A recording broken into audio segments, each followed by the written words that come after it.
नमस्कार, स्वागत आहे तुम्हा सर्वांचं माझ्या YouTube चॅनेलवरती. मी बनवत आहे उरलेल्या भातापासून फ्रेंच फ्राय. तर इथं 2 उकडलेले बटाटे घेतलेले आहेत.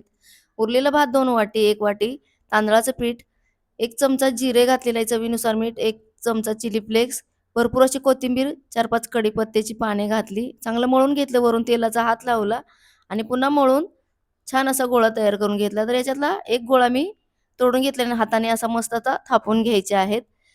आणि थापून झालं की नंतर आपल्याला सुरीने असं कट मारून घ्यायचं आहे.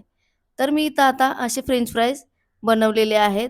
खूपच छान आणि टेस्टी असं हे फ्रेंच फ्राईज बनतात. एकदा नक्की ट्राय करा. तर पॅनमध्ये मी तेल गरम केलेलं आहे. तेल चांगलं गरम झालं की आपण कट करून घेतलेले फ्रेंच फ्राय याच्यामध्ये चांगले क्रिस्पी होईपर्यंत तळून घ्यायचे आहेत. तर अशा प्रकारे आलटून-पलटून छान असे तळून घेतलेले इथं पाहू शकता.